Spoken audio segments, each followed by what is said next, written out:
Assalamu alaikum. The long clinical consultation day. First scenario, Mrs. Hiba Majdi, 40 years old lady. She presents with a complaint of recurrent blackouts. The vitals, blood pressure 110/80, pulse rate is 90, temperature at 37. Ready, Dr. Asha? Yes. Okay, here you go. Okay, hello, good evening. My name is Dr. Al-Mahdi. I am doctor in medical ward today. Can I confirm I am talking to the Mrs. Hiba Majdi, 40 years old? Yes, I am. Okay, Mrs. Hiba, nice to meet you. Mrs. Hiba, we are here to ask you and examine you and address your concern. That's okay with you? Okay. Okay, can you tell me what brought you on clinic today? Yes, doctor. I suddenly suffered from a blackout. This happened actually when I was in the kitchen after returning from my work. And suddenly I was preparing the lunch. Suddenly I don't know what happened. My husband says that he found me collapsed without response, and he transferred me to the hospital. Here they gave me some fluids, and I returned my consciousness. But I didn't remember actually what happened exactly. Okay, I'm really sorry about your suffering. I want to ask you some questions regarding to your symptom. That's okay. The first of all, before the attack is happened, what are you dead to do? Yes, I say to you that I was in the kitchen preparing the lunch. Okay, and how the attack is lasting? According to my husband, it maybe take 5 minutes. 5 minutes, okay. Before the attack, do you feel any chest pain? No. Any heart tracing? Heart tracing? You mean heart tracing? Awareness of the Yes. heartbeat, I mean. No. Okay. Do you feel any history of excessive sweat or hunger pain? No. Any shaking into your hand? No, but actually I have a problem in my hand. This is a familiar condition. It is called essential tremor. But at that time, I don't. Yes, I have. You don't have any tremor before this attack. Do you have any history of during the attack? Any history of headache? No. Any weakness? No. Do you feel any dizziness before the attack? No. Before the attack, do you feel the attack happened while sitting from the standing? No. But actually, okay. sometimes I feel when I stand up from sitting position, sometimes I feel some dizziness. Some dizziness. Okay. Regarding this attack, is the first attack or you had previous attack before? No, this happened maybe 3 times or 4 times before, actually. 3 times. When was the last attack? Today. Hmm? Today, the last attack today. Yes, the last attack was today. Yes, before this attack. When the last before the attack? Before this attack. When was the last? Yes, it's since two weeks. Since 2 weeks. Did you seek any medical advice regarding to the recurrent loss into the consciousness? Actually, the previous attacks was mild, and I don't know. My husband gave me some sugary fluids, juice, and like that. It is relieved. Okay, this is the before the attack. This yes? one, yes, before the attack. Okay. Attack. Did you mention anyone? Are you changing to the color? No. Any fat during the loss into the consciousness? No. Any your husband is checking to the blood sugar during the loss into the during the attack. Checking to the blood sugar during the attack. During the previous attacks, no. But in this last one, in the hospital, they checked my sugar and they say to my husband it was 45. It was low. Yes, 45. Okay. I don't know. 45. Okay. Regarding this, the attack, how the attack is ending? You mean by sugar Sorry, or any fluid? sorry for interruption. Please, Dr. Basim, let our colleagues to postpone the making differential diagnosis until we finish our question, okay? Because this is interrupting us. Okay, continue. Okay, continue. Yes, you mean this, the attack, how the attack is ending? After they gave me fluids in the hospital, I returned my consciousness. Okay. You tell me you stand into the kitchen for the long time or for the short time? No, short time. Just I started to prepare the lunch, and after that, this happened suddenly. Okay. Do you feel before during the attack any nervous or any stress or any problem, any emotional upset? No, or standing but actually, for the long time? I am suffering from irritability. I became anxious in these last maybe 2 months. 2 months. Okay. Okay. Okay. Okay. Can you tell me after the attack, do you feel any weakness or any after the awake? You feel any weakness or any confusion? No, Any mouth deviation? Any headache? no. Okay. Regarding, do you have any other medical condition I should aware of? Yes, I am diabetic, doctor. Maybe since Diabetic.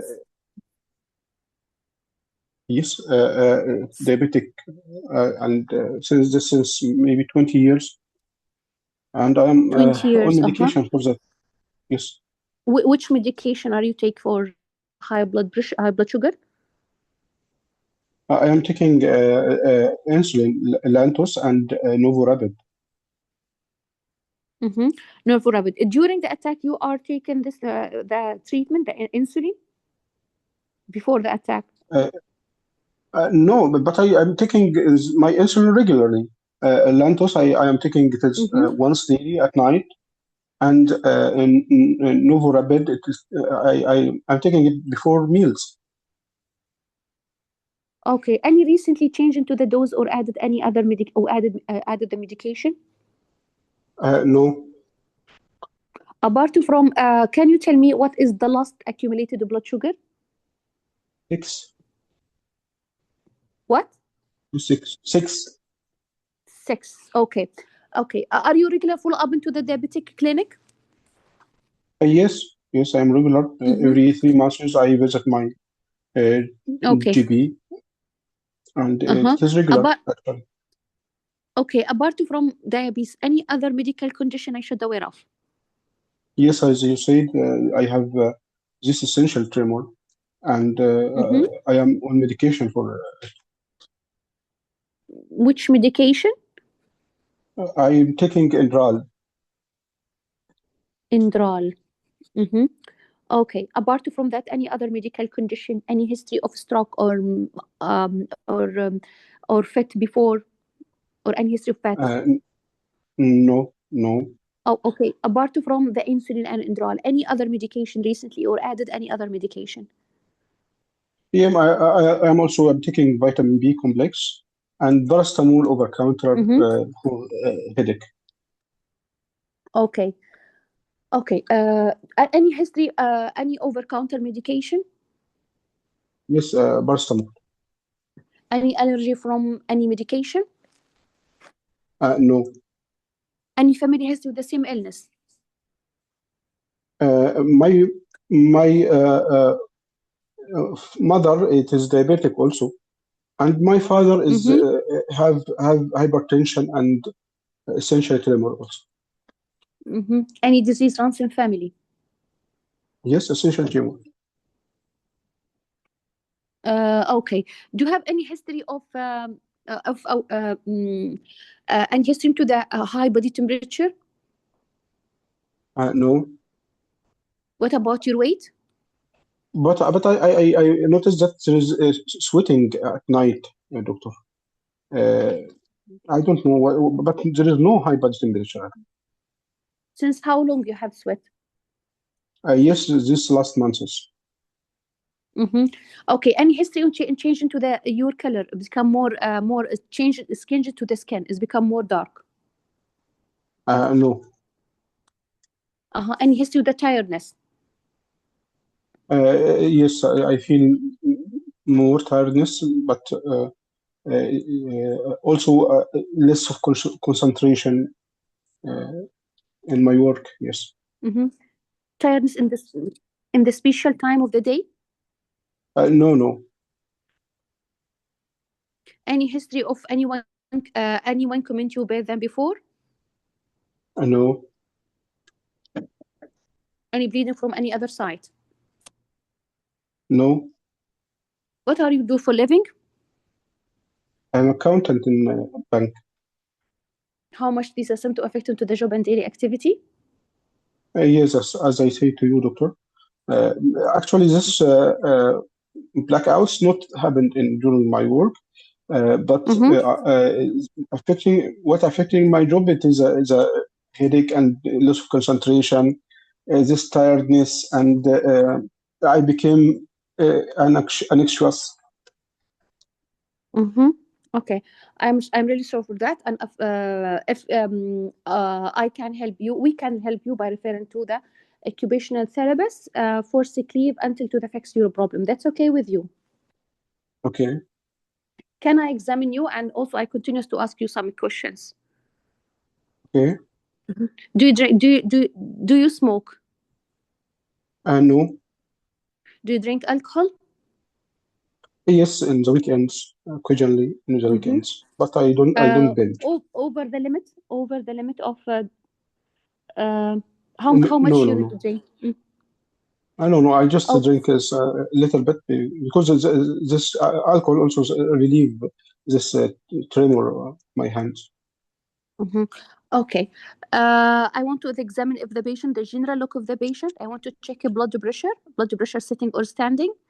I want to check the pulse. I want to check if there's any pigmentation to the both hand. Uh, No pigmentation. I no pigmentation. I want to check the pulse if there's any irregular pulse both side. I want to examine the Pulse eye. given I as want to examine. outside and regular. I want to examine the eye, pallor and jaundice.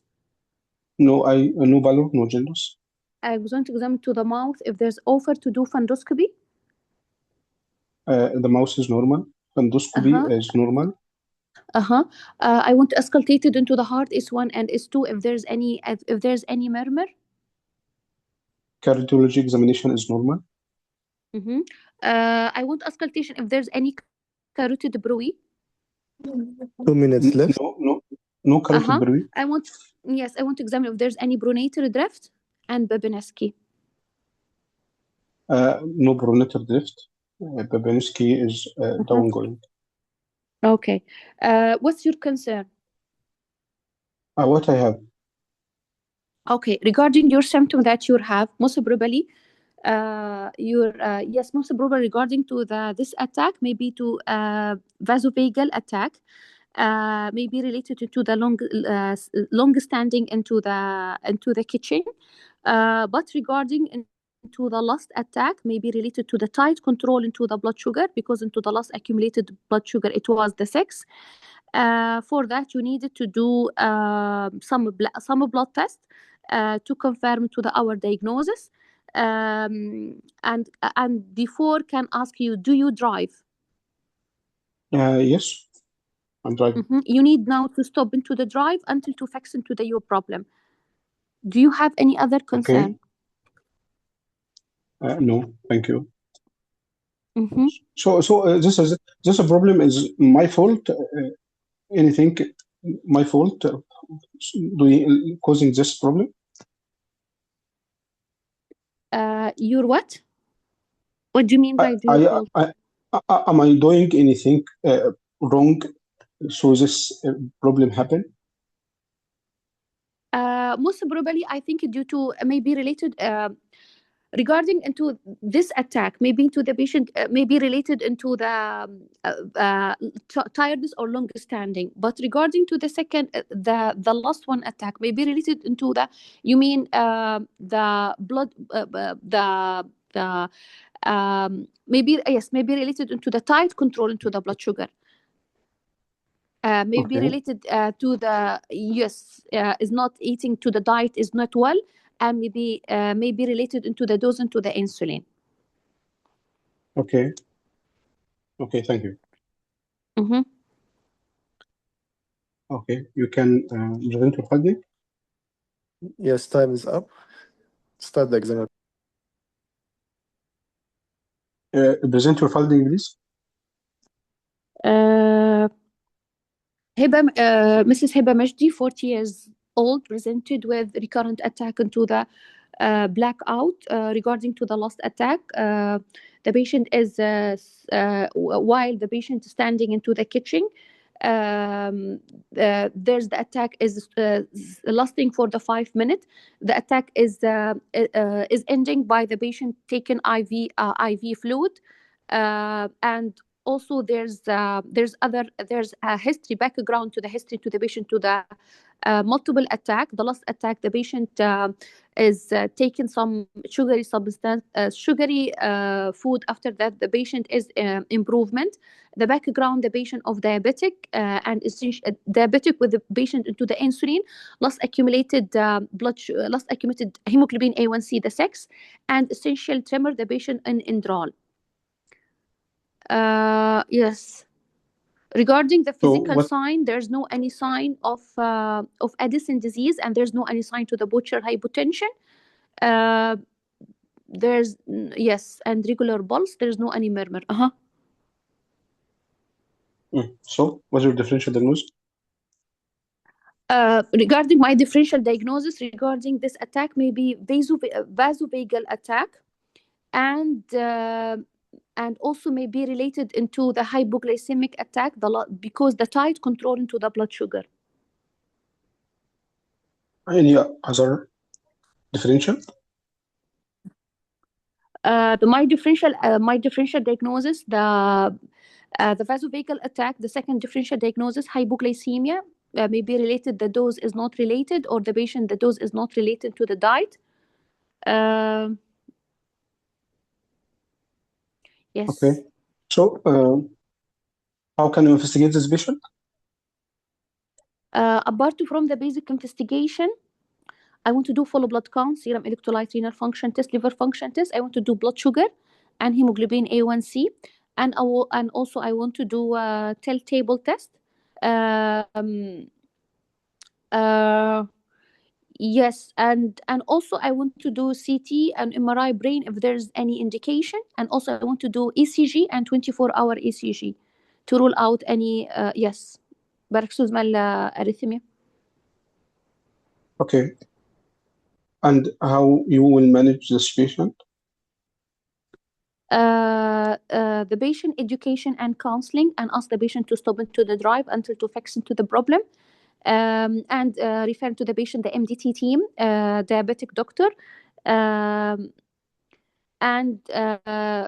yes, diabetic doctor and brain diabetic doctor, and according to the underlying the cause, treated according to the underlying the cause.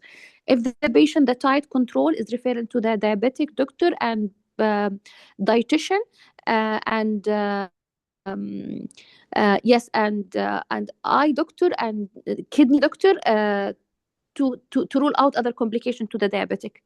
If the patient, the vasovagal attack, you need advice into the patient is not standing for the long time, and the patient maybe needed taken a lot into the fluid, and maybe needed to take some medication.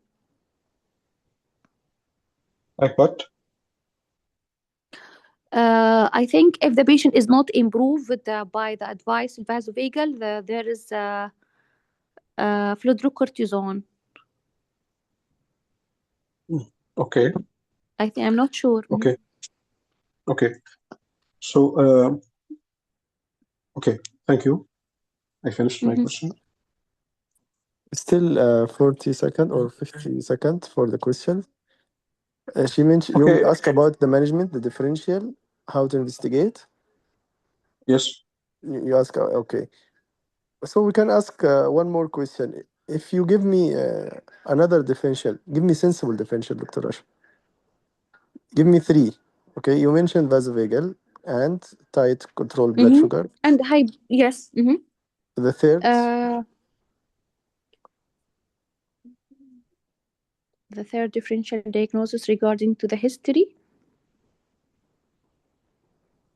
okay, based on provided that you have hypoglycemia, what could be the trigger in this scenario? Regarding this scenario, hypoglycemia,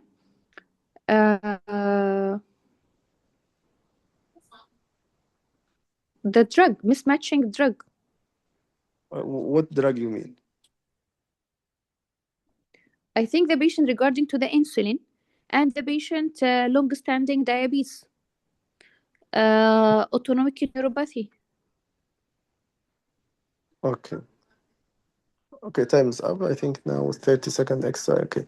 Thank you, Dr. Asha. Dr. Hani will comment, then we'll be back to comment. Dr. Hani, please. Okay. So, well done, Dr. Rasha. You covered the history in good manner, and it was organized. Okay. Maybe some systems missed from you, like urinary system. You didn't review the urinary, and actually in any patient with diabetes, you need to cover the most, especially the complication of diabetes. In long-standing diabetic patient, you need to ask about the vision, okay, about the sensation, pins and needles in the feet or the hands. You need to ask about the urine, any foamy urine or any nephrotic diabetic nephropathy, okay, and any nausea or هو بس vomiting or any. كان يعني time كان في detail أصلا في الهيستوري فالتايم أوكي أنا أوكي you know أنا to abroad diabetes بس عشان التايم فكان time management صعب يعني. Okay, no problem. GT, also gastroenterology about the bowel habits and for any gastroparesis or like this. Okay. So about the differential, we will start with differential diagnosis. The first differential diagnosis here it is hypoglycemia unawareness.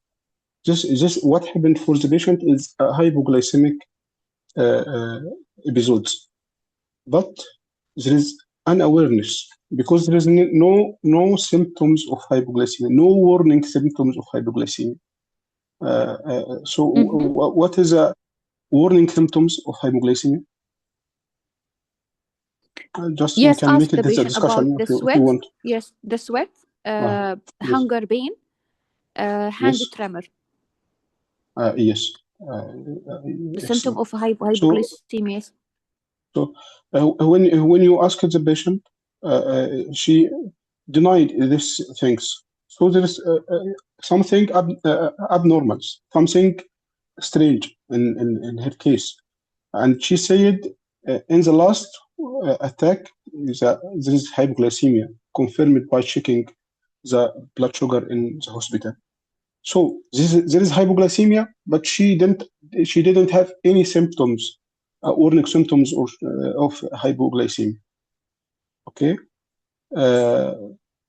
So this is the key. This is the key of diagnosis. This is the clue. Okay. if you find like that, the case become easy. This is hypoglycemia, confirmed by checking the blood sugar in the hospital, and also confirmed by giving sugary orders in the previous episodes, but the patient didn't have any symptoms or no symptoms of glycemia. Okay, this is actually it is a condition called hypoglycemia associated autonomic failure. Okay, this is why some patients stop feeling the hypoglycemia warnings. Okay, what is the normal happen when the patient have hypoglycemia? The blood glucose will fall down. There is decrease in insulin, increase in glycogen, increase in adrenaline.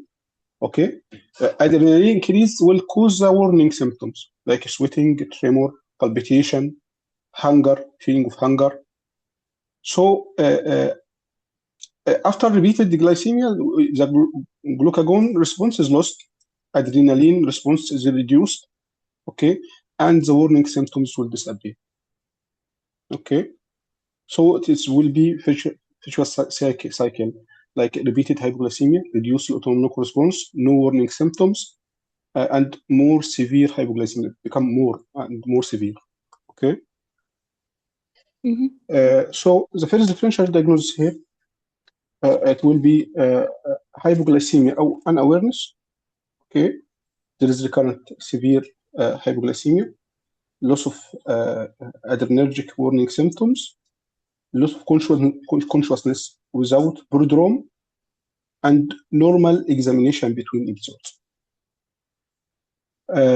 You can find that it is going with epilepsy because no shaking of the bodies, no beating of the tongue, no wetting of herself, okay, no confusion, post-ictal confusion.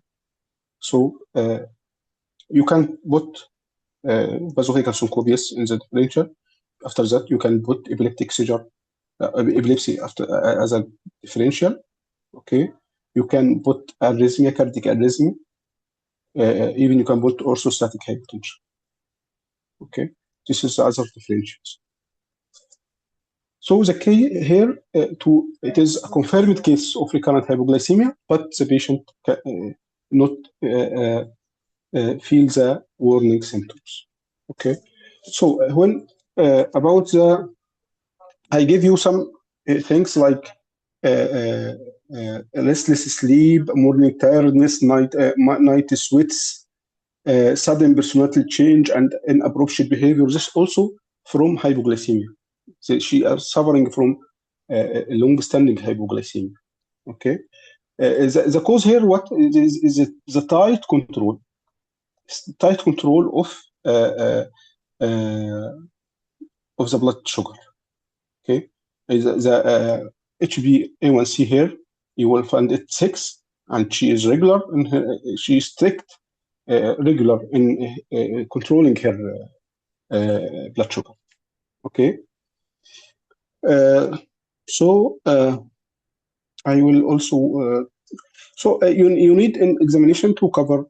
You cover most things, fundoscopy, okay, and you need to do a neurological examination of the legs for sensation, even, okay, for any patient with long-standing diabetes.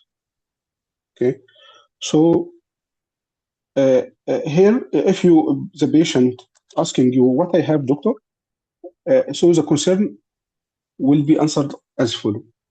From our discussion and my examination, mostly you have a medical condition called hypoglycemia unawareness. Okay, normally when your blood sugar starts to go low, your body gives you warning signs like shaking of your hands, sweating, feeling hungry, or heart racing. These signs are your body alarms and your body alarm system telling you to eat sugar or to eat anything. Okay, because you have had diabetes for a long time and your sugar control has been very tight, your body has stopped giving you these early warning signs. Also, the medicine you are used for essential tremor can play a role here. So I want to, because in the comments, one of the colleagues write propranolol induced hypoglycemia. Propranolol itself not cause hypoglycemia; it is masking the signs of hypoglycemia. Okay. So also the medicine you are used for essential tremor can play a role here.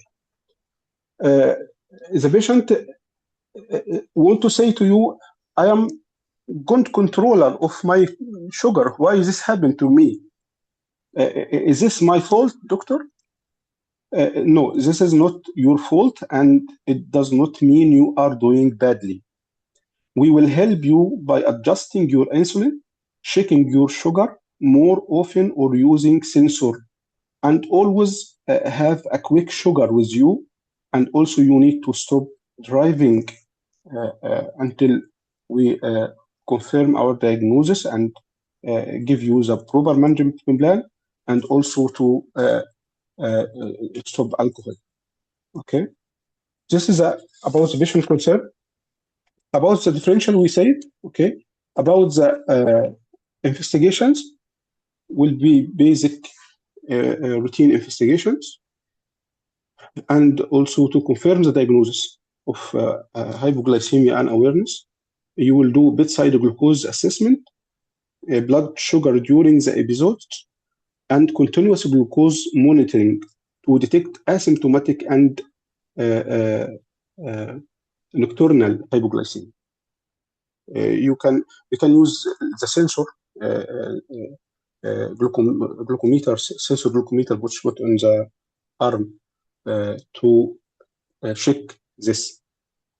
Okay, and other investigation to exclude the other differential, as you said, ECG and the 24-hour Holter monitoring, and echo, EEG if we suspect epilepsy, a brain MRI or CT if there is any focal neurological signs, and cortisol thyroid function test and tilt table test. How can you manage a patient with hypoglycemia and awareness? It is a multidisciplinary team approach. A treatment, firstly, a treatment of the acute event. I mean the hypoglycemia by oral glucose. If the patient is alert, we give him oral glucose. If the patient is unconscious, we will give him intravenous dextrose, 100%. And if unconscious or unable to swallow, we can give also, if he is unconscious or unable to swallow, we give him intravenous dextrose, 50%. We will give him 25 to 50 milli.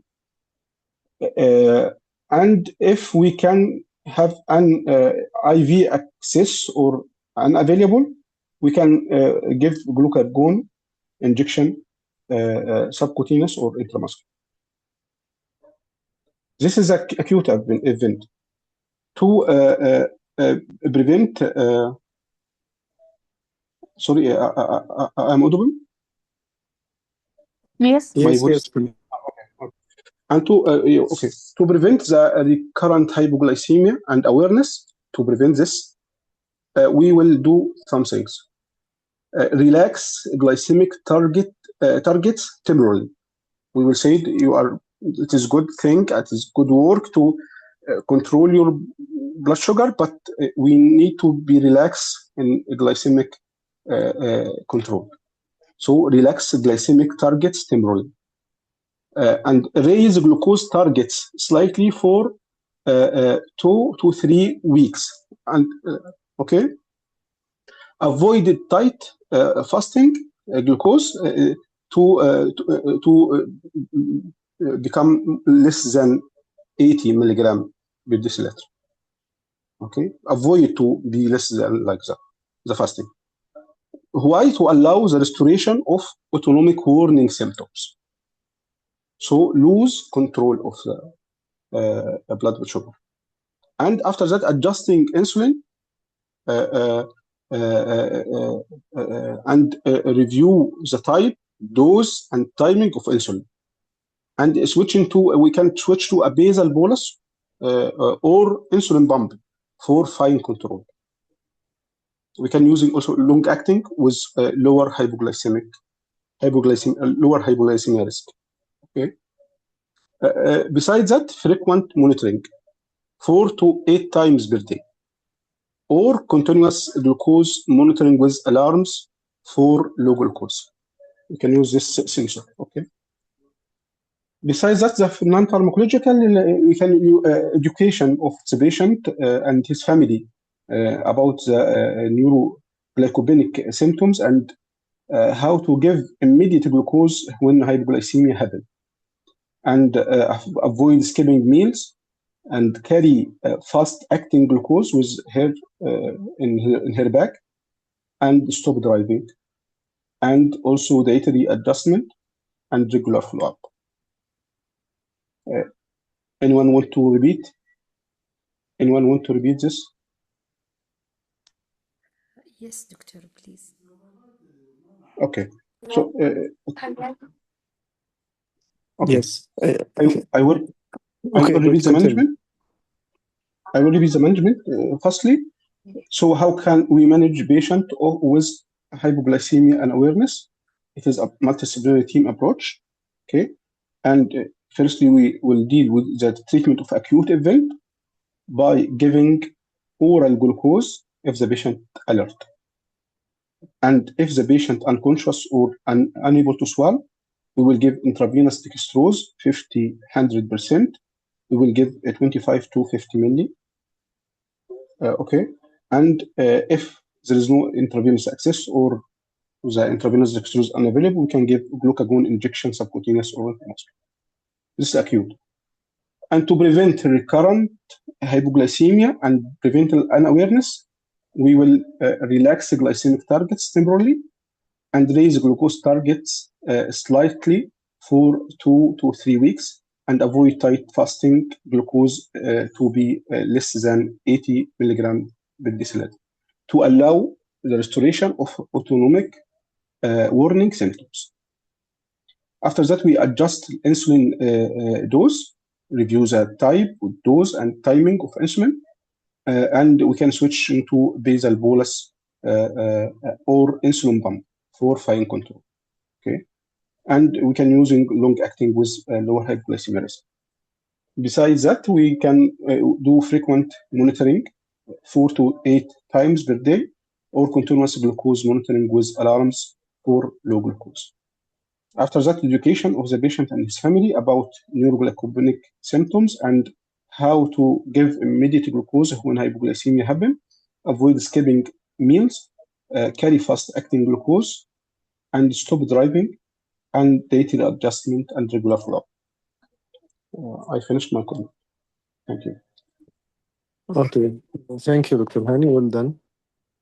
Good explanation for the topic, unawareness hypoglycemia or hypoglycemia unawareness. It's a very common topic, either in the long or the short. Sorry, in the long or communication scenarios. But how to address it? The most important to know the trigger. Okay, the management is treating the cause. What is the trigger is the most important and the cornerstone of the management. What is behind the unawareness or hypoglycemia unawareness? Usually, the patient will feel the symptoms. Why he's not feeling? Search for the cause. In this scenario, I don't know, Dr. Rasha maybe was distracted, but since you have any medication, Dr. Rasha, and anyone, be sure there is a link. There is a clue in this medication. Propranolol or any beta blocker one of the most important trigger for the unawareness or hypoglycemia unawareness. Okay, it will reduce the threshold. The patient will not feel the symptoms. This is the first clue, and this is maybe the only clue in this scenario. The propranolol for essential tremor. Why do you think the Yes, essential tremor yes. comes in this scenario with the propranolol or any beta blocker, not only propranolol, to be the case or to be the clue for this case? So be sure whenever something in the medication list abnormal or something, uh, you might put it as a link to the case, say it as a differential, at least differential. I waited for you to mention when I ask you repeat the differential. If you put me the third differential, this medication, you can get a good mark. Since you didn't say it, unfortunately, all skills will be impaired because it's a linked skills, including the differential, the clinical judgment, and the clinical communication. The other problem in the clinical communication, the analysis of the complaint. Okay, what the problem? You are analyzing well and in details, but still you have the long time to analyze. This is not the first time and not first comment, Dr. Rasha. Take care of this. I prefer to train for the syncope or any other complaint. Whenever you reach 5 minutes and you didn't know what could be the clue, shift to the next system or package. For example, if you didn't know from the analysis of the complaint, then the relevant system, then the constitutional symptoms. Still, I didn't know. Go to the past medical history. Here, the clue will be in the past medical history. If I am stuck with the analysis of the complaint prior or before and during and after, still I don't know what the case, I couldn't find anything positive, I will ask the past medical history. Definitely, I will find something will give me the case. It will be the key, as Dr. Hani said. The key here was for the essential tremors and the beta blocker is receiving. Then later on, you found another trigger, which is alcohol. And the third will be long-standing diabetes, type 1. The fourth will be tight control. Okay, exercise. All of them can lead to the hypoglycemia awareness, and all of them are collected in this scenario. So be careful. Don't miss those triggers. Whenever you have them, you will put it as a trigger and as a differential, and you can solve the case. Okay, again, it's a puzzle. How to put and to play the game to reach to the last shape and the solution of this case. Today it was, I think, direct relation to the bupronolol. Alcohol, I can add long time diabetes. You can put also Addison.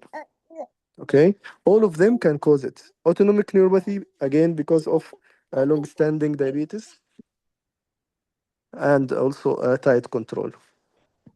Okay, so be careful again and again whenever you have medication. This is a take-home message. You can blindly say drug-induced, whatever the case, drug-induced, as our case today, drug-induced hypoglycemia. Why? Because this patient is taking propranolol. Even I don't know the case, I will just say it. It will be related to the case. Believe me, any medication new for you in a disease or in a condition, it could be related to the case. So the best differential, after I'm stacking with the differential, 1, 2, what else, what else, what else? Drug induced will be the magic differential. It might be the case and I might get the full mark. Okay, train again to finish the analysis of the complaint before the systemic review at the minute number 5. Then the time to switch to the systemic review. Okay, 5 minutes for analysis of the complaint, relative system, constitutional symptoms, and the past medical history. Fair enough to finish them. Systemic review, 2 minutes more, 7 minutes. The social, 8 and 9, social, occupational, driving, everything. and 9 minutes I will start examination. Unfortunately, here you start examination in the minute number 13. You know everything to examine, even the neurological you ask to examine the pronator drifts, Babinski, everything you know how to do examination. But where is the time to do this examination? You didn't have the time to examine. So the examiner will not give you any marks if you didn't examine the patient. If you even offer, I will examine this and that, one, two, three, but still you don't have the time to do it. Okay, here in the session online or the online session, you can mention, I want to lie, I want to examine this, I want to check for posture hypotension, I want to examine for, but in the exam, it will take at least couple of minutes or at least couple of seconds, 1 minute at least, which he didn't do in this scenario today. Okay, Dr. Rashad, be careful about this. I think others or other comment Dr. Rahani commented on. Everyone knows how to manage the hypoglycemia. The problem in the management of the unawareness hypoglycemia or hypoglycemia unawareness. I should stop the trigger. I will raise the target hemoglobin A1C. I will avoid any threshold or trigger that can lead to this unawareness. Okay, any medication to be switched or to be replaced or to be held or to be held. What the if the patient depend on the propranolol, okay, I will find another solution for the hypoglycemia. Candy, food, education of the family. Good point to mention education of the friends. Even the friends should be educated about this patient condition. She has this episode frequently nowadays, and she's going to her job. Maybe she will have one of this episode at her job. So the examiner will be impressed when I mention education of the friends or the teammate or the work friends. Okay. Plus the driving, you know how to address it, and you have to stop the driving. My comment today, complementary to Dr. Hani comment, he commented well about the topic. And yeah, I'm done. All the differential, I think all of you wrote a sensible one. In paces, collapse or fainting or fainting paces, sorry, fainting, blackout, collapse. You have three major differential. The first one, epilepsy. If you have a young patient, epilepsy will be in the top. The second one will be for hypoglycemia, especially if you have type 1 diabetes. The third one will be for cardiac, especially if you have palpitation. The fourth one will be for anemia if you have any comorbidities. And the vasovagal will be the fifth, and drug induced, whatever the case, and the complication of the drug or the polypharmacy. Okay, these are the most common. TIA also and stroke can be number 6 if you have comorbidity, atherosclerosis, hypertension, smoking, alcohol. TIA and stroke can have a role, maybe number 5 or 6. I have the short video about syncope. It collects all the causes of syncope and how to address it before, during, and after. Okay, I am done with my comment. Even smoking, you can add it here, Dr. Rasha. You can address it, one of the triggers. Okay. Sorry, Bas. Yes, pause. Regarding the focused examination during a Yeah, real exam, in a case like this, perfect. it takes a long time. So, what is the most For Husni, right? no, yes, Okay. What do you think the most important system to be examined here? yes, I want to ask this question. Okay. As a clue, what's this? What's your case? What the Uh, case? What the find? What the clue? Or what's this the is possible differential? hypoglycemia and awareness. That's it. So it's straightforward to the hypoglycemia and diabetes, either complication of high blood sugar or the low blood sugar.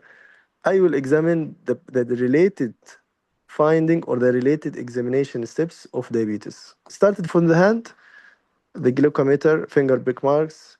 I will examine for the hyperpigmentation, for the possibility of Addison, the pulse, as Dr. Rasha did, and the blood pressure sitting and standing. Okay. Then I will go to the face, any pallor to rule out any anemia. I can also do at the hand pronator drift only once, although there is no neurological manifestation. If I have any neurological, I can do, but if no, I can make it later priority. But the priority now to examine for the diabetic complication, okay? Because this is a case of poorly controlled diabetes or hypoglycemia unawareness. Even in the tummy, you can examine for, what do you think in the abdomen you can examine? It's very important. Even That hepatomegaly. no, something in the skin. Yes, hyperpigmentation يعني في أديسون. on the Okay, any insulin. scar, yes, Insulin. insulin irritated marks or injection mark, Lip- dystrophy, Lipodystrophy. lipodystrophy, yes, lipodystrophy, because it can be one of the cause of hypoglycemia. Okay. What also I want to add the GCM, also CGM, continuous glucose mark monitoring in the arm. You can find some patient they have it in the arm. Okay, but what other test I have to examine? I don't think here you have to examine for example, the pollinator drift. I said you can make it in the if you don't have time, don't do it because this is not a neurological case, no neurological deficits. Although you can do it within seconds. Just please raise your hand like this, okay? Nothing, no prenatal drift. And the other examination also steps at the legs will be for the trophic change, the peripheral neuropathy. Okay, because this is a case of hypoglycemia, really straightforward. But if I have any suspicion of TIA or stroke, I have to do full neurological examination. Okay, tone, power, reflexes, coordination, sensation, because maybe I have lateralization or stroke manifestation. If the case is epilepsy, supposed to have a patient intact in between attacks, right? Epilepsy patient, you will know it from the history. It will not be positive in the examination unless the patient presented post-ictal. The cardiac, definitely you have to do the cardiovascular examination, full cardiovascular examination. By the way, Dr. Rasha did the carotid examination for aortic stenosis. This is another differential. It can comes in the middle age, 50s. So I have to examine the all cardiovascular system examination from the inspection, the apex beat detection, and the parasternal heave, murmur, all the valves examination. In particular, aortic stenosis, and it came before. Aortic stenosis, one of the most common high yield topic of syncope or fainting. You might have the case is as a straightforward patient is having syncope, and when you take the history, patient is having palpitation during or before the attack. And there is also associated chest pain. 50s or 40s, young gentleman. And while examining the heart, I will listen to very clear ejection systolic murmur on the first aortic area, clearly radiate to the carotid, both carotids with Berwi. Okay, so it will be a straightforward case, and you'll be lucky to have it. The clue will be from the history palpitation. Patient will tell you, yes, I have some awareness of heartbeat or running heartbeat, and sometimes in between I have chest pain with efforts. Okay, this is as a syncope. I don't think you might have a condition out of these differential anemia. I mentioned it. Don't forget anemia could be also one of the cause. Severe anemia can cause or can lead to the same as syncope. Okay, so patient will have also Insulinoma also can be included in insulinoma and min 1 or insulinoma and what? min 1 يعني Min one. I should Okay, search what? for Yeah, so you should have clue for min one. What are the manifestation or the finding of min one? If you have not only insulinoma, you have to have parathyroid, you have to have pituitary, and it will be lengthy scenario. It will not be easy scenario. But instead of men, you can think about Addison or bilglandular type 2. right? It's more common and easy to have it as a diabetes, thyroid, and Addison. And the patient also present with awareness or hypoglycemia and awareness. I mentioned Addison. Don't forget Addison as a trigger of hypoglycemia, okay? And of course, hypoglycemia and awareness. And Thank you very much. the clue will be patient was diabetic, and nowadays he's well controlled, or even he has a lot of hypoglycemia attacks. Yes, I think we are done with the most important point regarding first scenario syncope. It's a major complaint. You have to know how to analyze it from A to Z, the before, during, and after. And the clue, if every reason, follow the approach. If you didn't reach, forget about it. If you have some distraction, some strange points you don't know how to address, go to the past medical history. Either you will have epilepsy, either you will have cardiac problem, either you will have diabetes, or the patient will be hypertensive on antihypertensive medication, or patient is heart failure on a diuresis or in a dehydrating measure, and the patient present with the episode of fainting or blackout. Okay, I think we are done. Any question in first scenario? Thank you very much, Dr. Bas. Oh, okay, Dr. Hassan, most welcome. Anyone want to add any question? Dr. Basim, salam alaikum. Yes. It's just a quick thing with regards to the same scenario. How we can address it urgently during this attendance, or which means that in the exam they will deal it as if you are seeing the patient in the acute medical unit. The patient is unaware of his hypoglycemia. How you are going to manage this patient safely before discharging him, by which I mean what you are doing in your management, a thing that should be done if the patient is unaware because of whatever problem, that you can't solve this problem immediately, whether it is autonomic neuropathy or because of the beta blocker. But it's one thing you should provide, which you already mentioned, but it's just to reinforce the idea for everyone. It's the diabetic nurse specialist involvement or the nurse specialist involvement to dispense the patient with um, uh, the glucose monitoring device to allow the patient to have an insight on his glycemic control or on his glucose level. This is the most important thing to be phrased in this station for the examiner and the management. Yeah, thank you, Dr. Amar and Salamat. It sounds you are sick, right? A little bit, alhamdulillah. Okay. Thank you for your comment. Just for Dr. Hani to clarify the point, Dr. Hani, before you practiced, maybe 1 month ago, I used to make the session interactive in this way, just to pay attention to the candidate to write the differential in the chat box. And I said, provided that no one of you looking at the chat box. So suppose not you and Dr. Rasha looking at the chat box, to make them a little bit interactive and more paying Appear, Dr. attention. Rest, Sorry? it is appear without checking the chat No, box. It no, appear don't. in the screen. Yes, I know. Dr. Hani, one day I was practicing in this session.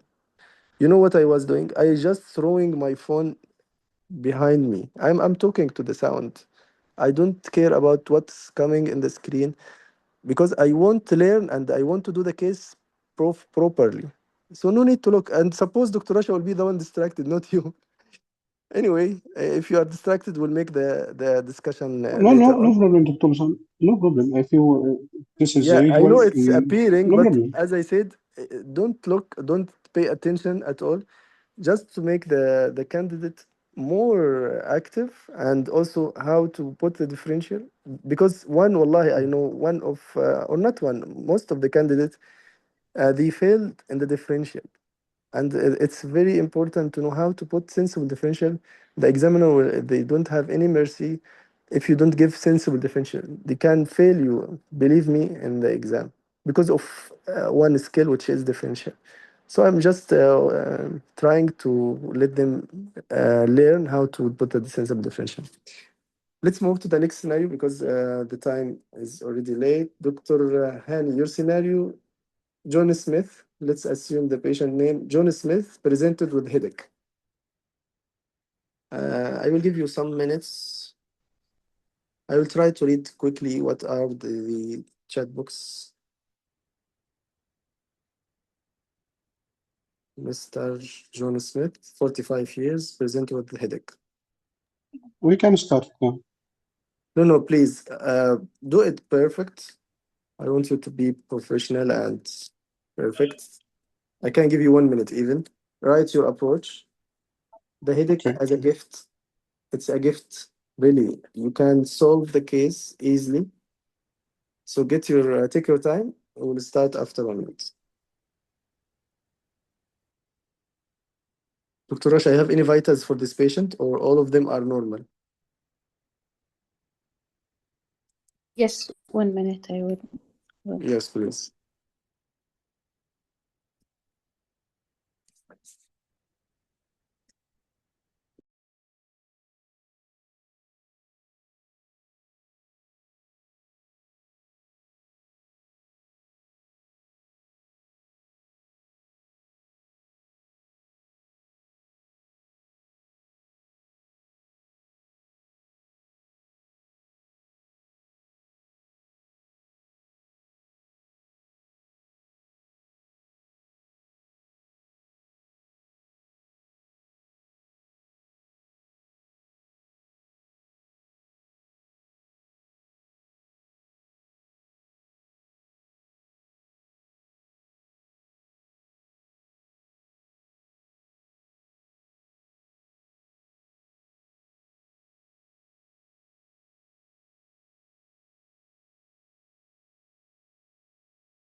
Okay, we have good question here from Dr. Abdul Hamid. If concern when I will be aware about this low blood glucose and the driving, to resume the driving, you mean? Okay.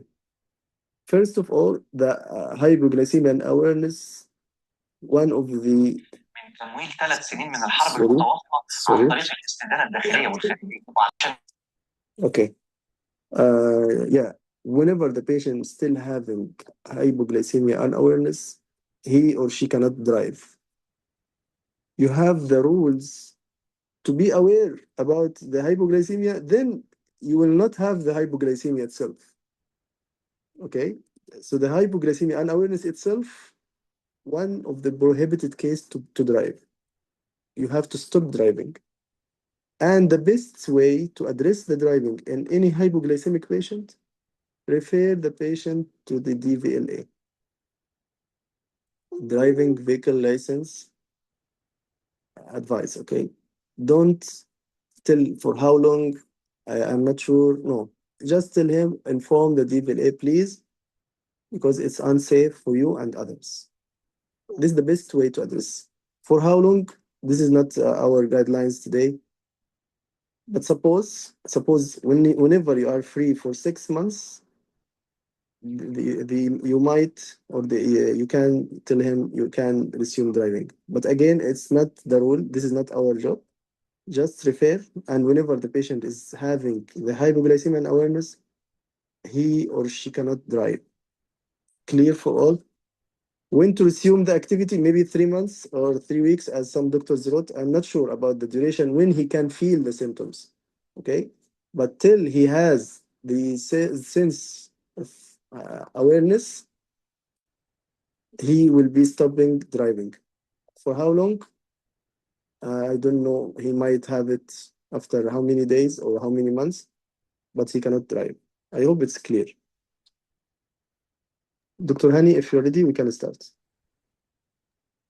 Okay. Ready? Yes. Here you go. Are you there? Yes. I'm Dr. Hafiz, one of the doctors in the clinic today. Can I confirm that I am talking to Mr. John Smith? Yes. Okay, nice to meet you, Mr. John, and I am here today to discuss your health condition. So I will ask you some questions, and after that I will examine you and address your concerns. Is it okay with you? Yes, doctor. Okay, can you tell me what brought you in hospital today? Yes, doctor, I have headache. I am sorry for hearing that. So, can you tell me when this started exactly? Yes, doctor, I have one headache since 1 year back. And yes, doctor, recently this headache is affected me a lot. I can go to my job, and also I can do the daily activity. I'm sorry to hear that, and I will try to do my best to help you. So, this first time since 1 year or before this year, this headache Before was 1 year, before 1 year, just only since 1 year. since when? And it is coming on and off or all the time? Yes, doctor, coming in attack, on and Okay. off. Okay. And when was the last attack? It was last attack since 1 day back. 1 day back. Okay. And how long this attack last? Sometime is lasting for 30 minutes, sometimes for 2 hours. Oh, okay. And how long are the longest pain period, free period?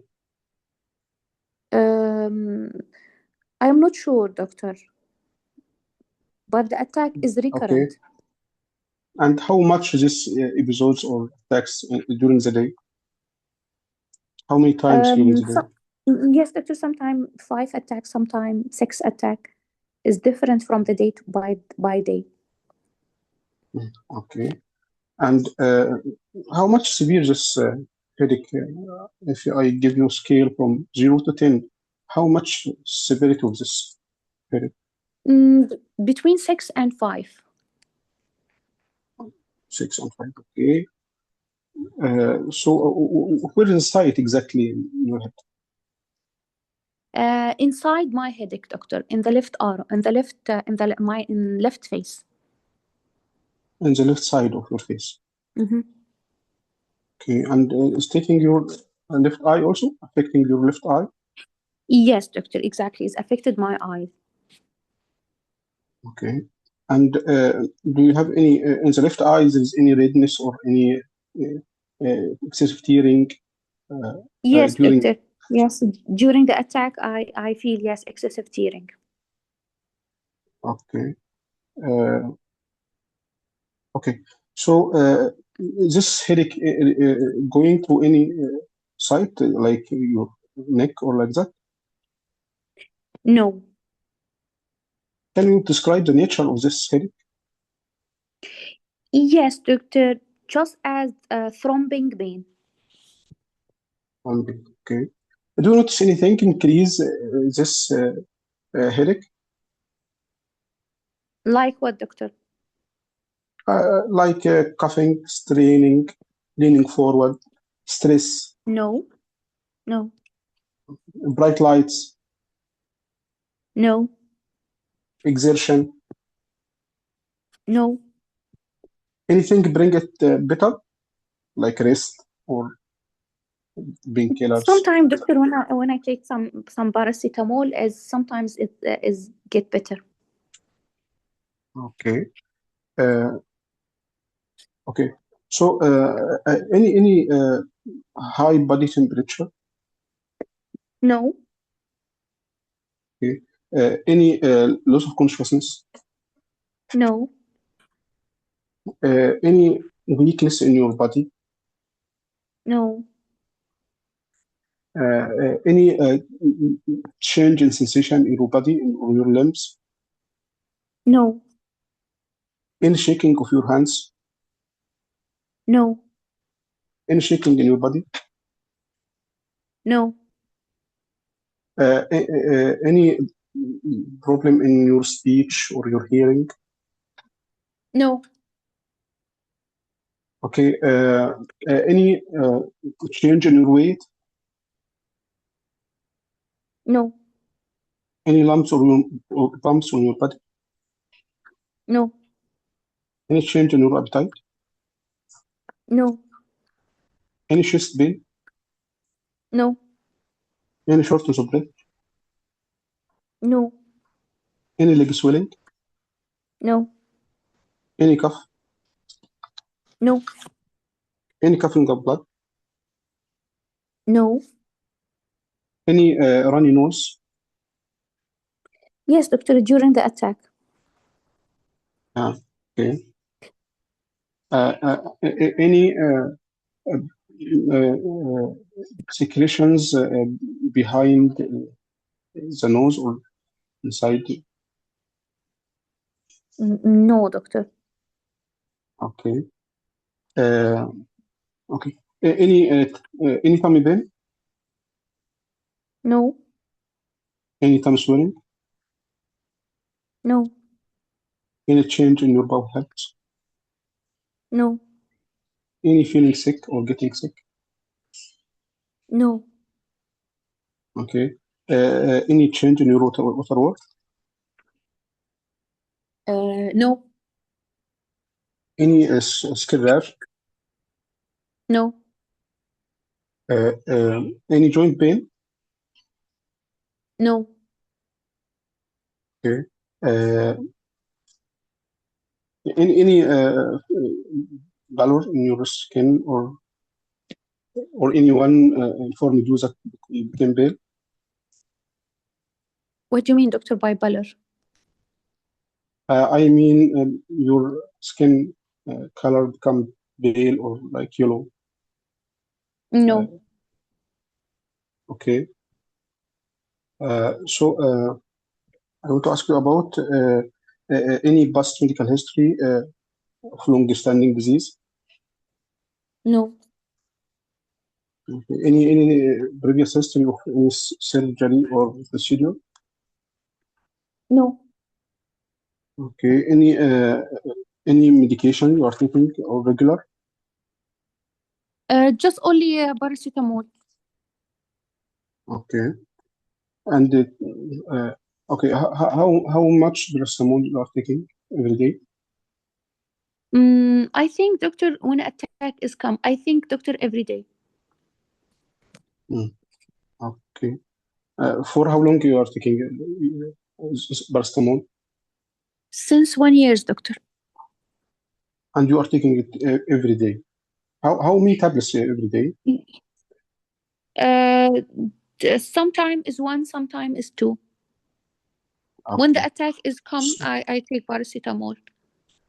Okay. Any over-counter over-counter medication? No. Any allergy for any medication? No. Any family history of same condition? No. Any diseases running in the family? My father, he has migraine. Okay. Your father has migraine since long time?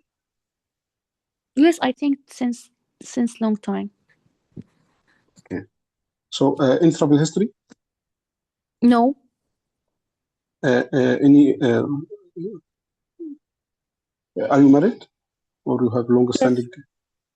Yes. What about the intimate relationship? It's good, doctor. Okay. So what are you doing for a living? I'm a teacher. Okay, and how is this affecting this headache affecting Yes, your doctor, is job affected. and Yes, your doctor, liver? is affected so much, doctor. Okay, I'm sorry for that, and I will try to help you by giving you the diagnosis and giving you the appropriate management plan. And I can refer you also to the occupational health workers. Okay. To drink alcohol? Yes. How many units per week? Yes, doctor. in the weekend. No binge drinking. Sometime. Okay. I advise you to decrease consuming of alcohol because affecting your health and your condition. Okay. Okay. So, do you smoke?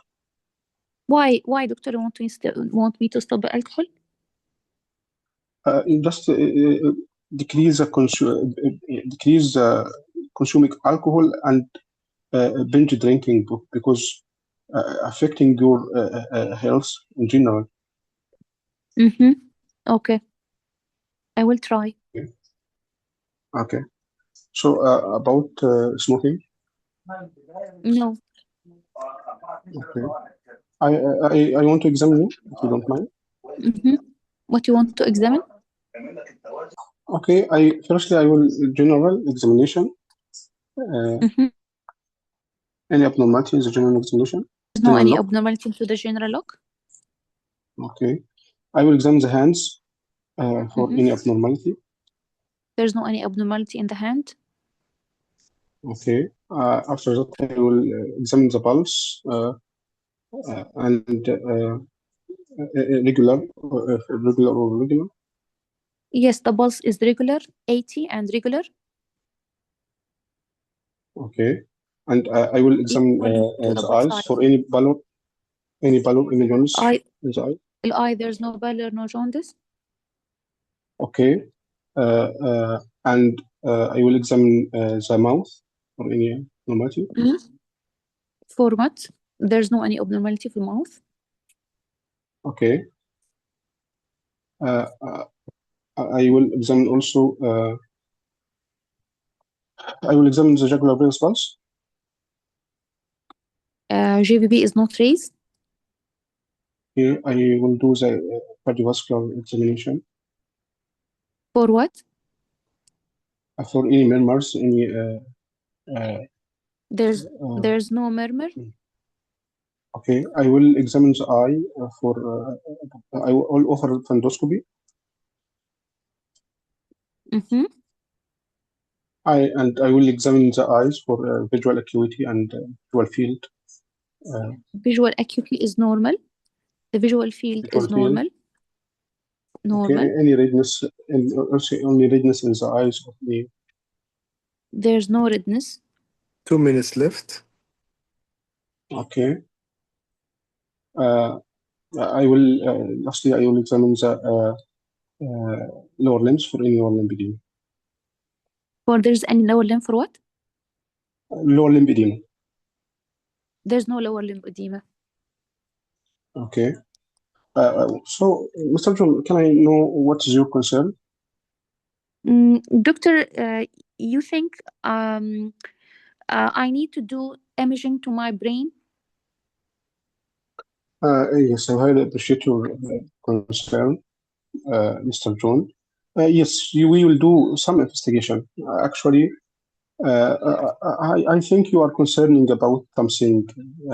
Can you tell me which thing concerning you? Which diagnosis concerning you? Yes, doctor, because I have headache since 1 year. I am concerned about I have cancer or some serious problem. Yes, it is a valid concern, and I appreciate your concern.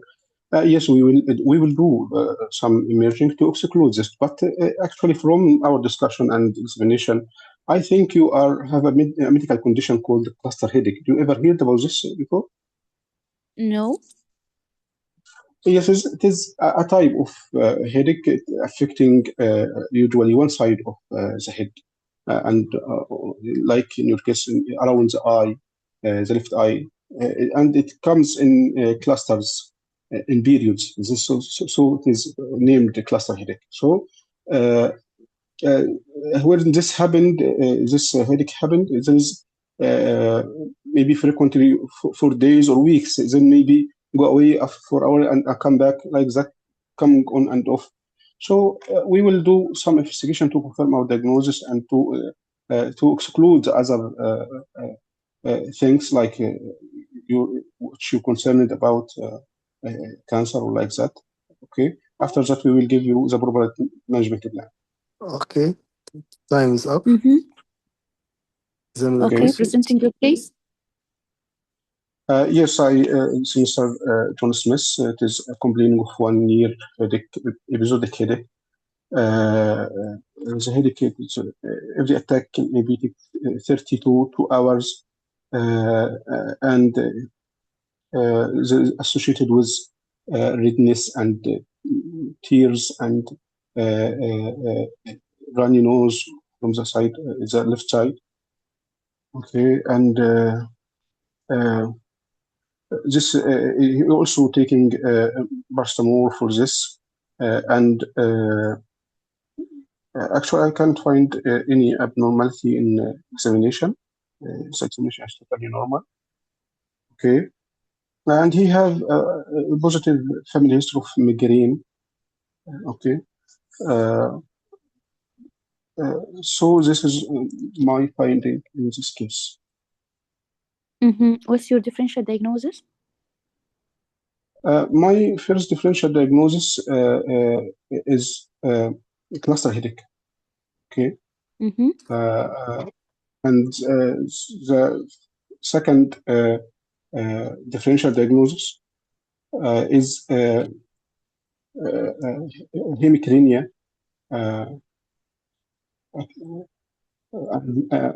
The third is I can migraine. differentiate it between hemicranial and cluster headache.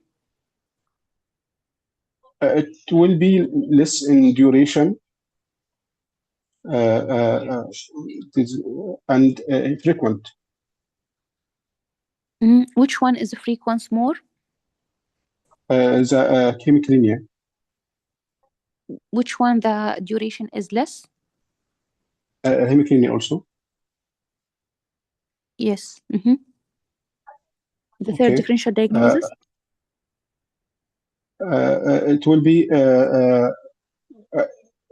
hemicrania also associated with eye symptoms also, like that, like cluster also. Migraine, the third differential. Okay. After that, migraine. Migraine is also episodic headache. Okay, but it is more in that duration. It lasts from 4 hours to 2 days. Okay, and maybe there is aura and associated with Did you ask about the aura? Did you ask about the aura? Yes, I asked about the nausea and vomiting and photophobia. If the increase was lights. Did you ask about the flash of light? Yes, I said when I asked about the aggravating factors, is the light increase that or light or no? Okay. How to investigate? Firstly, I will do the basic blood investigations. Okay, in the form of complete blood count to exclude also anemia as a cause. And I will do liver function test, renal function test, okay, and inflammatory markers and electrolytes, okay. I will do also imaging of the brain to exclude any brain tumor. Which imaging you want to do the brain? CT and MRI. With the finding of the cluster headache of the CT or MRI? It will be negative finding. Why you want to do the CT brain? To exclude brain tumors. There's any sign of a brain tumor regarding this patient? No signs, no neurological deficits. Okay. No signs also of hemorrhage. No. We need to exclude. Okay. After that, how to treat? We can do also lumbar puncture if we suspect hemorrhage, subarachnoid hemorrhage. or brain infection like meningitis or like that. Was the patient the headache since 1 year? No, if we suspect, as an investigation, suspect. How to treat? Actually, the treatment will be, we will start with simple analgesia, okay? And in the acute attacks, we will assure the patient it is not something is malignant, okay? And we will give fast relief during the acute attack by oxygen, high flow oxygen, and triptan. For long term or prevention of the attacks, we can give calcium channel blockers like verapamil.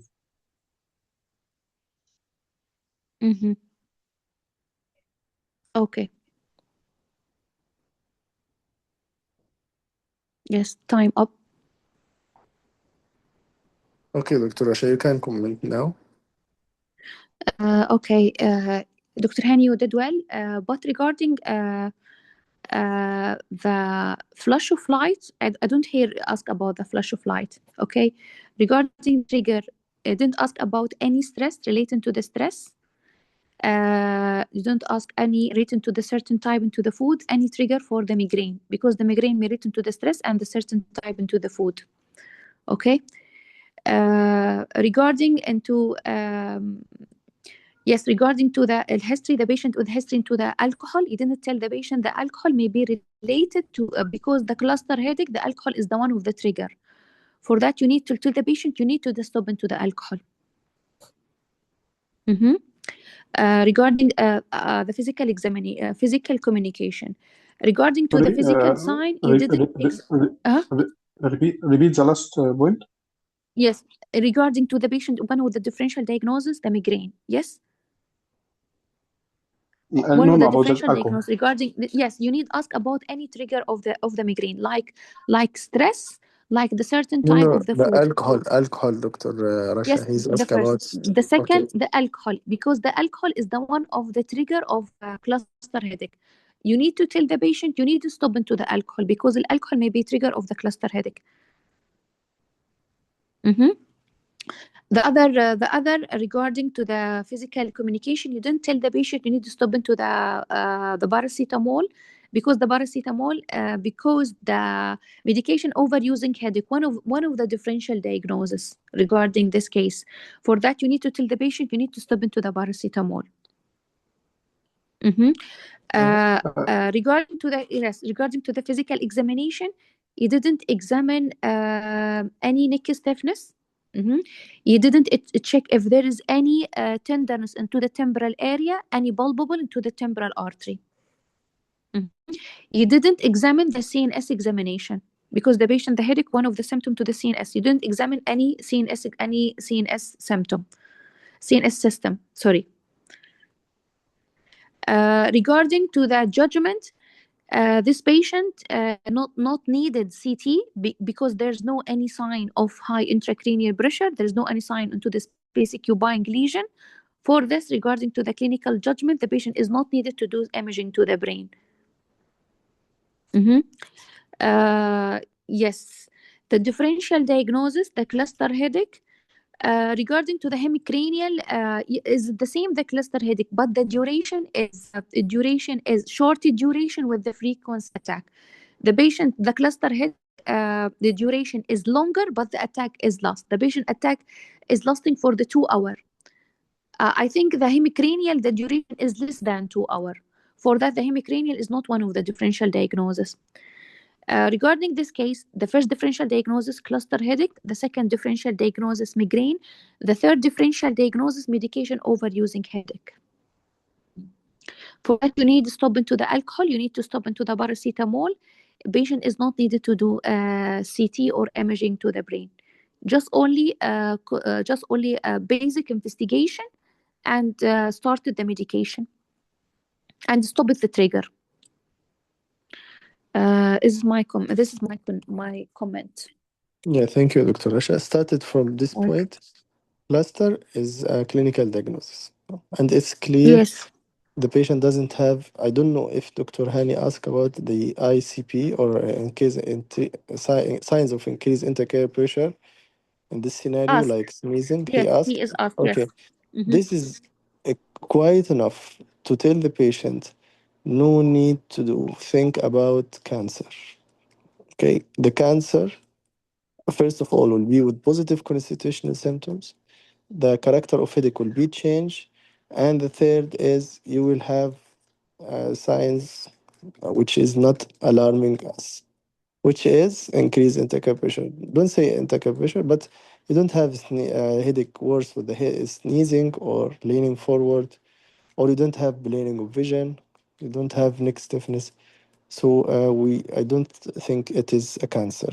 Plus, you don't have family history of cancer. For example, if you ask about the family history, and based on the family history, as Dr. Rasha said, there is a possibility to put a migraine. Based on what she asked you, based on what you said about the aura. Yes, aura is one of the clues, but the family history is important since the patient family or his father has or had a migraine. I can put it as one of my differential. Okay, this is regarding the migraine.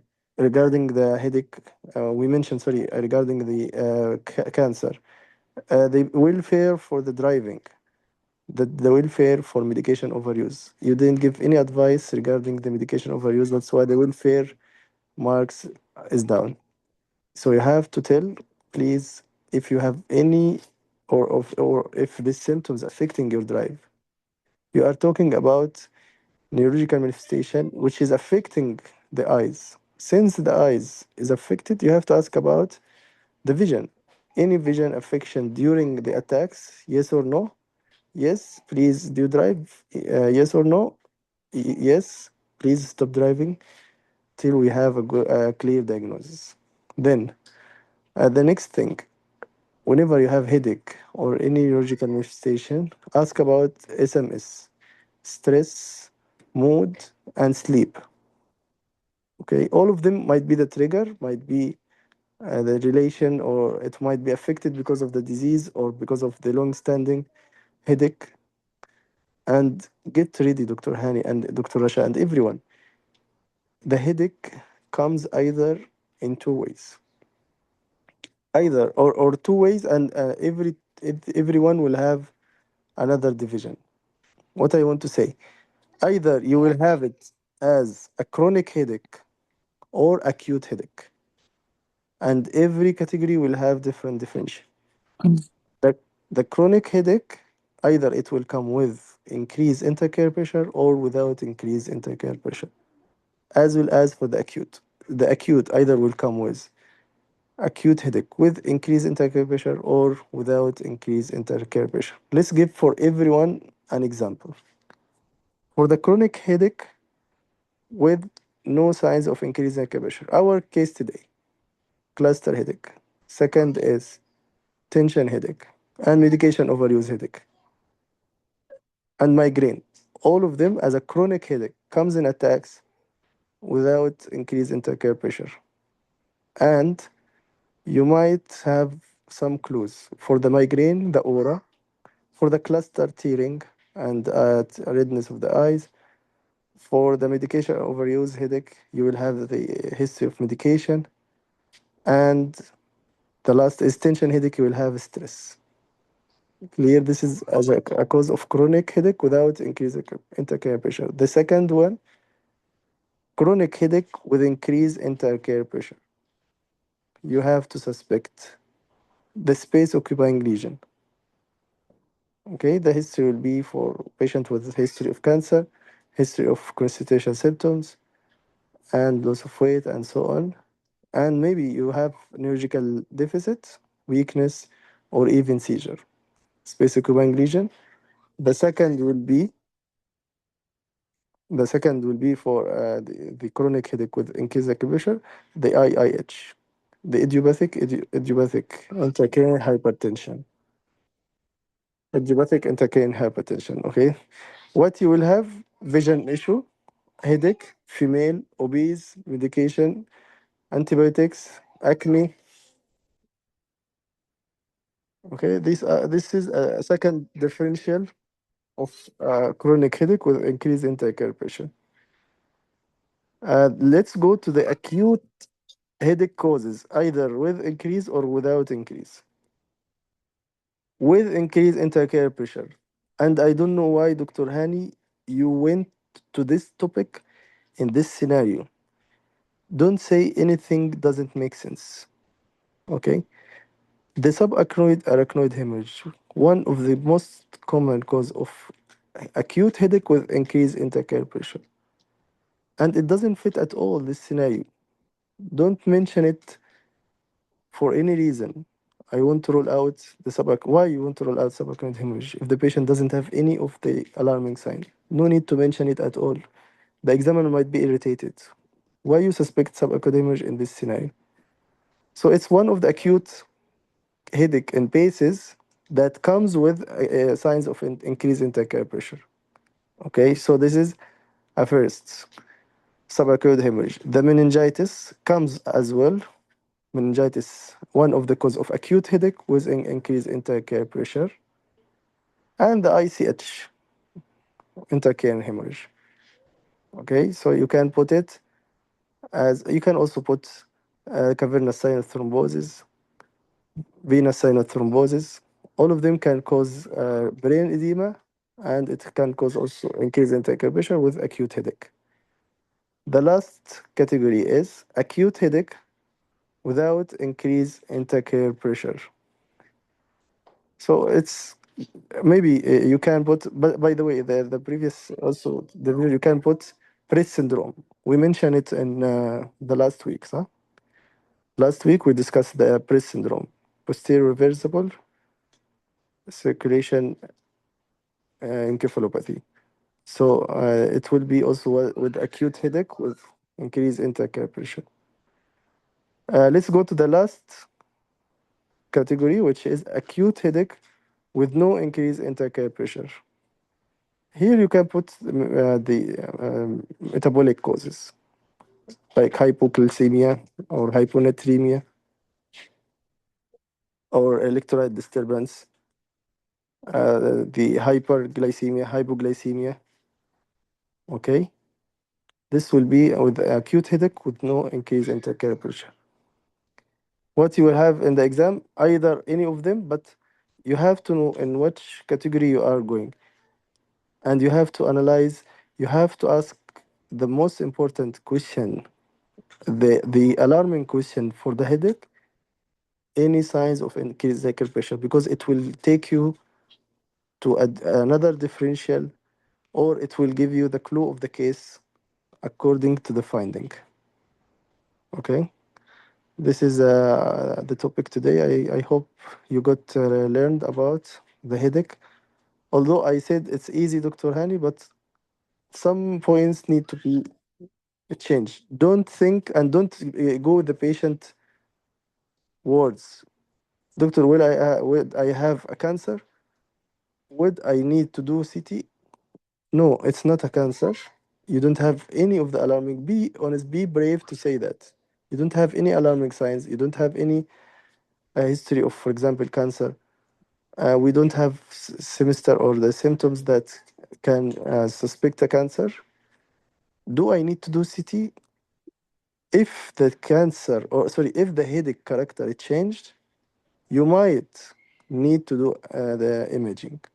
Otherwise, you don't need to have an image. Okay? This is the way how to address this concern, and get ready to have a detailed concern, and as in this scenario today. Would I have a cancer? Do I need to do the CT? And the clinical judgment, maybe they will judge on the answer in the concern. And the question repeated from the examiner, will you do the CT? You said, yes, I want to rule out cancer, which is not a wise answer. And the cancer, is it possible? No. The differential of overuse headache, medication overuse headache, although you mention it to the patient, but I don't know why you didn't mention it to the examiner. It's very important differentiate patient on paracetamol for 1 year. It's fair enough. 2 months is enough to say this is of medication overuse headache. What if the patient on the medication or on paracetamol for 1 year? It's one of the top differential you have to roll it out, okay? I'm done with my comments. Anyone has a comment, please? Let's open the discussion. Dr. Hani and Dr. Rasha first. Okay, thank you, Dr. Bassel. Yes, I thank you, got all Dr. the Bass. points. Okay. Anyone want to ask? Yes. Thank Yes, you. I want to thank Yeah. Dr. Rasha about this good case. Yes, be ready to have the headache in your exam. And you know, you have to know what headache you are having. Is it acute or chronic? The chronic will be different differential, and the acute will be different differential. Get ready to have either, as I said, the signs of increased arterial pressure, and you will give differential, and another separate differential if you have headache without increased arterial pressure. Okay, all of them can come to your exam, and get ready to go through any of them. Any other question, Doctor, apart from Dr. Hani and Dr. Rasha? Yes, Dr. Bassem, just one comment. How are you at the beginning? Yes, Dr. Musa, how are you? How are you? Just one comment, Dr. Hani, because this types of scenario is not the task is not to diagnose cluster headache. The task here is to exclude the sinister causes like space-occupying lesion and migraine. So 100% the concern of the patient is it cancer. So to be ready to answer the concern, we have to exclude the space-occupying lesion. Dr. Hani actually he asked about space-occupying lesion symptoms, but at the fourth minute, very late to ask about space-occupying lesion symptoms at fourth minute. It must be at the beginning of the analysis of the headache. That is the number one. Number two is Dr. Hani start examination at 11 minutes, very late, because you will examine full neuro and also cranial nervous, so it will take time. So be careful about the time, Dr. Hani. Thanks, Dr. Bass.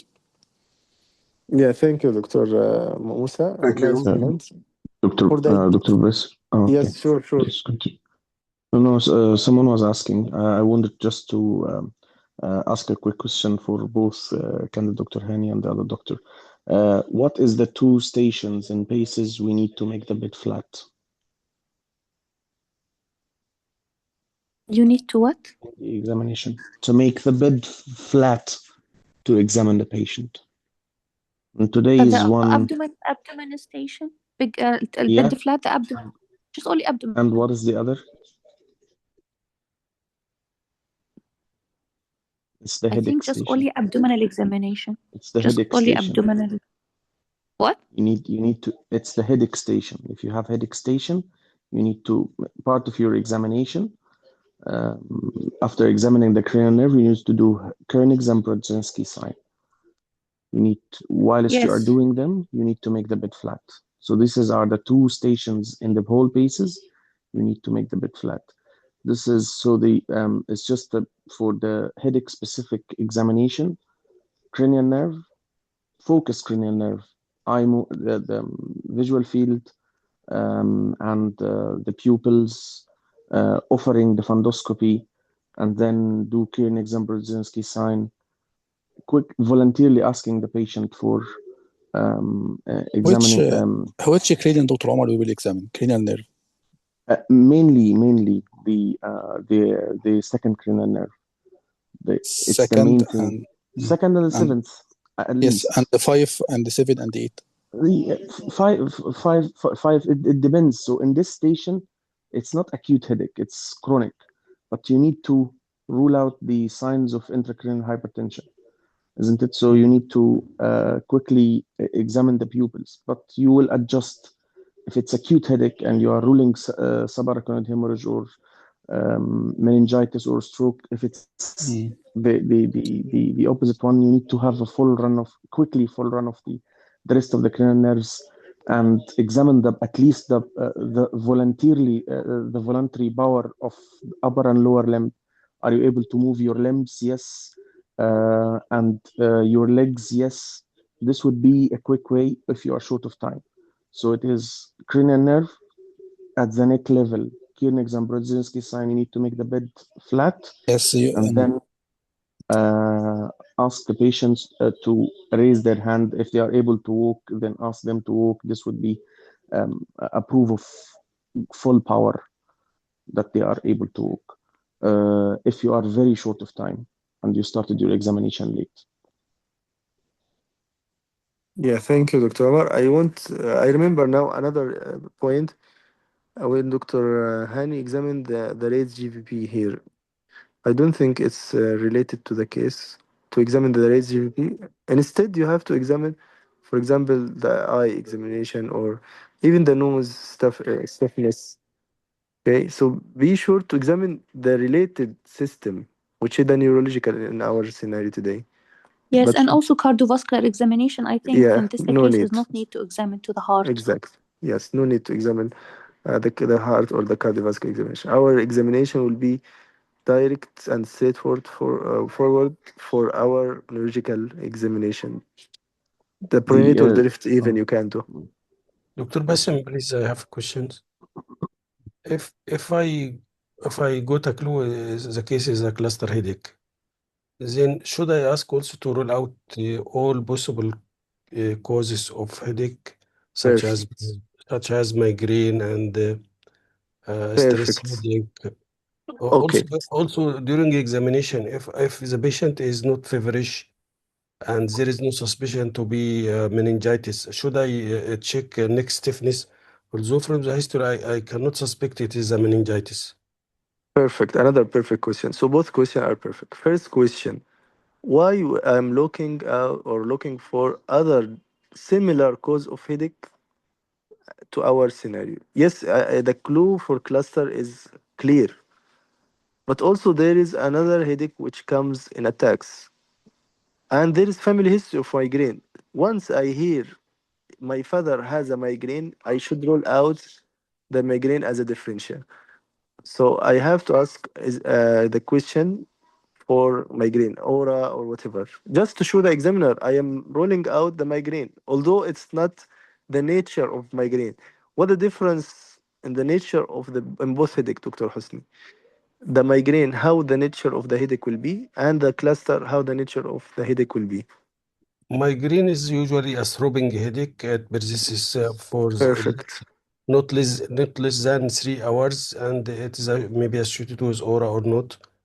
And half Also, of the brain, and it may right? be unilateral or bilateral, Perfect. but Okay. no associated autonomic vasomotor phenomena such as tearing or nasal congestion. Exactly. But still, it's one side, and the cluster as well. It's one side. So I want to show the examiner that I rolled out the migraine. The other point, how is the cluster headache nature? Short, frequent paroxysms of duration not less than 30 minutes Okay, and not more than 2 hours. and the character of the pain, the character of headache. Pain is sharp Exactly. Yes. retroorbital pain. Yes, you're right. So maybe it's not the similar, but again, it's important to rule out the similar condition, which is the migraine, as in our scenario. The migraine cluster tension, as I said, one of the similar and differential diagnosis to each other. Migraine cluster tension. How is the nature of the tension headache, Dr. Hasni?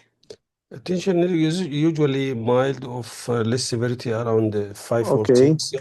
It doesn't interfere with daily activities. Uh, No, not it can affect daily activities. Patient Yeah. usually pacing, not preferring to settle down in a dark room.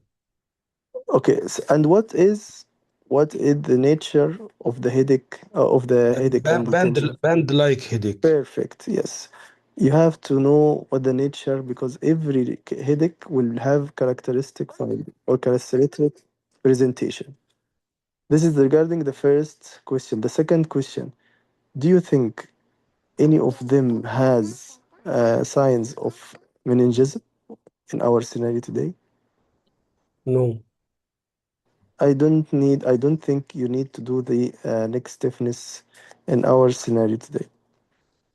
Okay, you don't have any of the signs of increased air pressure. However, you can just show the examiner or offer to rule out signs of increased air pressure, and you can tell him it's against our case because we don't have. But I don't think it can make a sense to examine it in our case scenario, our scenario today. You don't have any of the signs. But if so, listen to this advice. If you have the opposite, patient with signs of increased intake air pressure, is it important or essential to do the neck stiffness examination? It's a fatal one. If you didn't do it, you might have deduction in the physical examination. This is the opposite. Here, it's not necessary. Although if you do it, it will not harm. But if you miss it in the subacromial hemorrhage case or meningitis case, it's a fatal mistake. Okay? Yes, and also, Dr. Basim, if the patient has travel history, recently, Thank you. we should, history, yeah. yes, we should Malaria? do. No. I mean about neck rigidity, examination of the neck. If the patient has recent travel history, Yeah, what you are suspecting, I mean. meningitis. Okay. Meningitis is not as an endemic disease. It comes in immunocompromised patient or contact with sick patients. Doesn't necessary to be with travel history. Or what's the point of travel? What you want to roll out, Dr. Musa? I didn't get you. Why you put travel related? I think it's to better meningitis? if he lives in camp or he is in a student accommodation. Yeah, This is better than travel history. Yeah, I think it's not directly related to the travel as a meningitis. Meningitis maybe with the crowdness, with poor countries, yes, you can suspect with patient with immunocompromised state, but it's not directly related to the travel. Okay, Dr. Okay. Okay. Any other question? جزاك الله خير. شكرا. Thank you very much. Most welcome, Dr. Hasni. Anyone want to add any comment, question? It's just a quick thing about the differential diagnosis in this case. I know that Dr. Basim has already classified the main causes very in depth. With regards when the examiner is challenging you, and this is the mission of the examiner, is to challenge you to see your articulation of your diagnosis. And when a better way you can use from history, I couldn't find X, Y, and Z against migraine. So when Dr. Hani was asked why it is not migraine, it is a form of challenging. So the duration of the headache doesn't fit the migraine, and the association of tearing is more typical with cluster. If you phrase it this way, the examiner will be satisfied. So don't feel intimidated by the question. Some of the examiners, their way of assessing your differential diagnosis and giving you the full mark, if you are able to justify yourself, even if this is not the correct diagnosis, but they will be sure that you are articulating your diagnosis based on the information you've gathered from the history. And even if I miss the diagnosis? Yes. Even if you miss the diagnosis, they will not give you unsatisfactory. If you are able to justify yourself, they won't give unsatisfactory. They might give borderline. Yes, because the examiner said to you, "What's your differential diagnosis?" Not what is your no, diagnosis. yes, but not in this question. So when Dr. Hani was challenged about the migraine, a better way, because we are training, you are not in this under the spot in the exam right now, to train yourself on how I should respond to the challenging question. If the examiner challenged my diagnosis or why you didn't think, why do you think that is not headache? It's not migraine.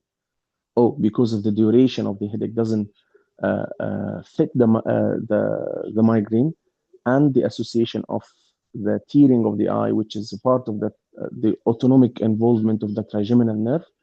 This would be fit more with the cluster. Cluster is the main type of trigeminal autonomic cephalgias. Other cephalgias should be still be a possibility.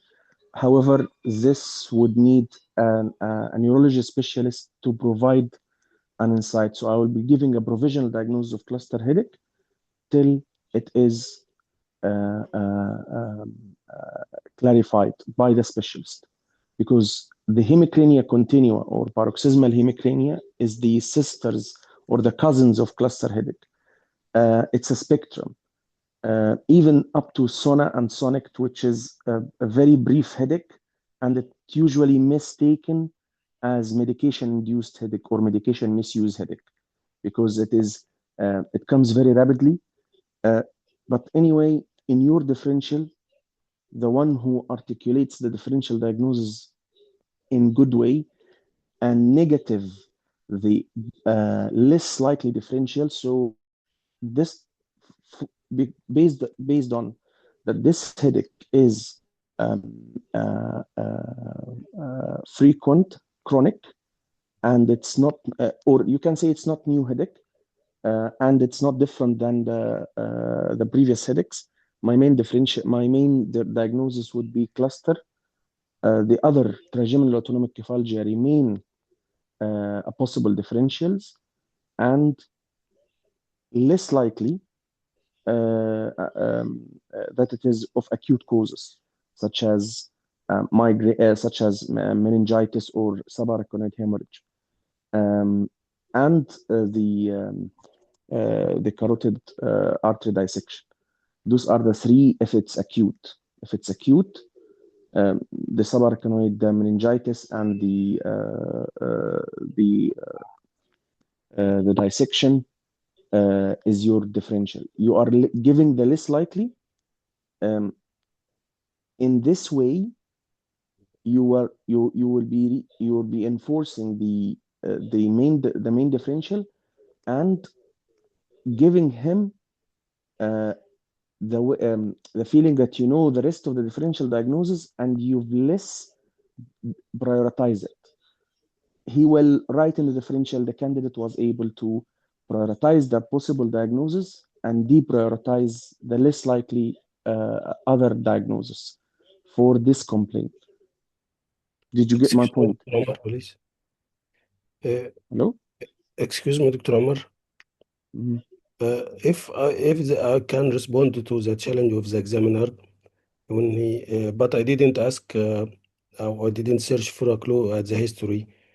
Suppose for migraine, I didn't ask about, I didn't rule out from the history it is migraine, but I can respond to, if he challenging me, I can respond and clarify. Is this considered satisfactory? Challenging?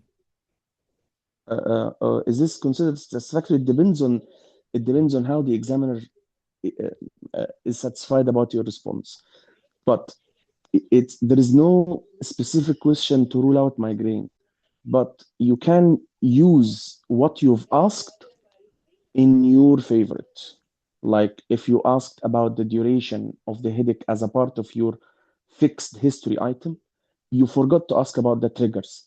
You forgot to ask about the aura. Okay. But you've asked about the duration, and the duration doesn't fit the migraine. You can use it. I remember in one of the respiratory case, I forgot to ask a patient to cough from the back, and he asked me, "Did you ask a patient to cough?" I said no, but in the beginning I asked the patient to cough, and his cough was dry. It wasn't because I was intelligent, or it is a guidance from Allah, but if I felt that we should train ourselves to the challenging question, because some of the examiners would his assessment way is to challenge your diagnosis to see how you are defend your theory. It's your diagnosis is theory. You need to defend it based on what you have collected from the exam, from the history and the examination. If you did Kirchner-Brzezinski sign, and he asked you why it is not,